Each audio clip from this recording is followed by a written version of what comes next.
Hello friends, I welcome you in lecture number 17 on logic. In this lecture, we are going to introduce principal disjunctive normal form.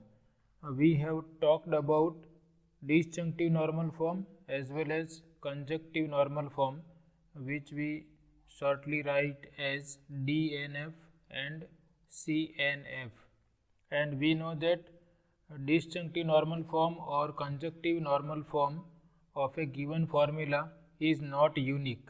Same formula may have more than one disjunctive normal forms as well as same formula may have more than one conjunctive normal form. But principal disjunctive normal form of a given formula is always unique, or exactly one principal disjunctive normal form is there for a given formula.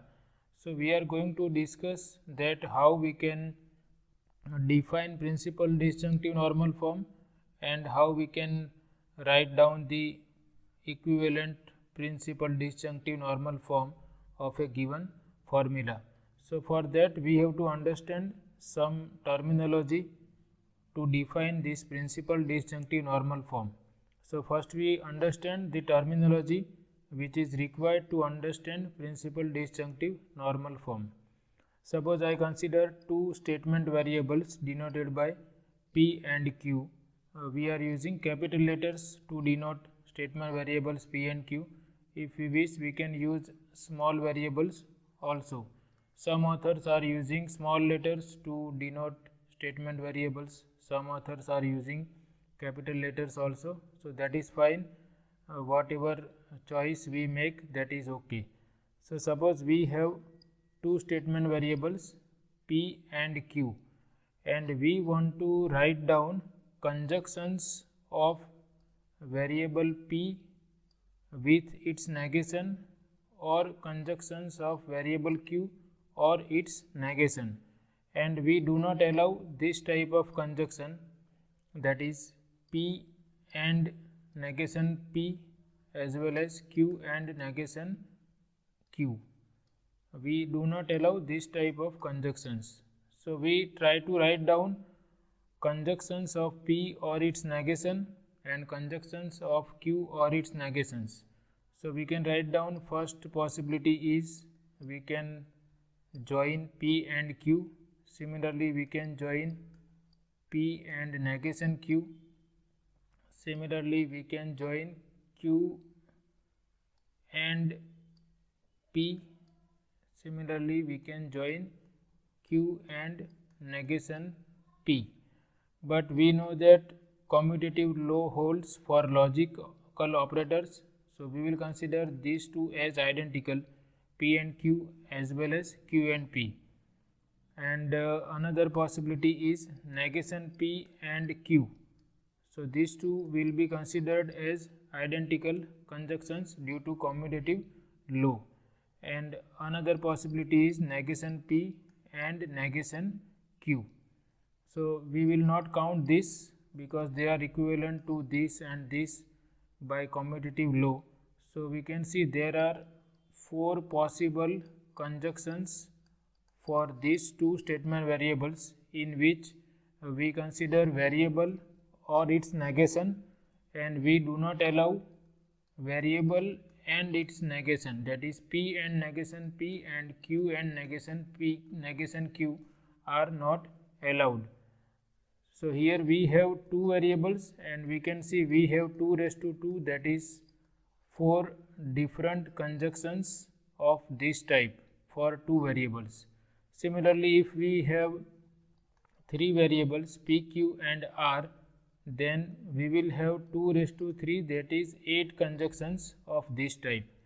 Now all these conjunctions of 2 variables or 3 variables are given special names. They are known as mean terms. We will remember this word. Mean term is conjunction of variable or its negation, and we do not allow variable with its negation. So there are 4 mean terms for 2 variables and 8 mean terms for 3 variables. Now if we consider disjunction of mean terms, suppose I consider disjunction of sum of the mean terms for two variables, then suppose I consider disjunction of mean terms, suppose I consider first mean term and then negation p and q, and I can include last mean term also, negation p and negation q. So we can see this is nothing but disjunction of elementary products, that is it is in disjunctive normal form, and each of the product is out of these four mean terms. So this type of disjunctive normal form is called principal disjunctive normal form, and we will remember in this way that conjunction of mean terms is known as principal disjunctive normal form.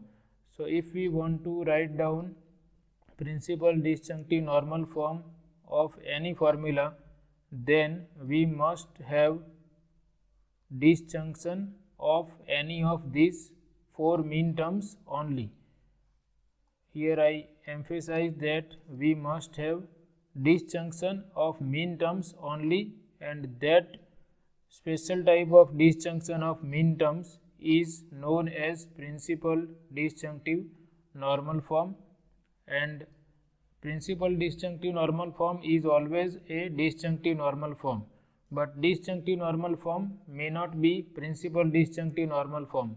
For example, if I consider p or q and negation p, then this is nothing but sum of elementary products. We consider variable p as elementary product as well as elementary sum, and this is another elementary product.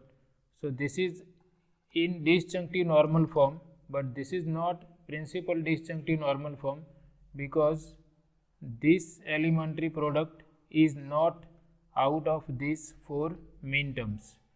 So remember, principal disjunctive normal form is nothing but disjunction of mean terms only.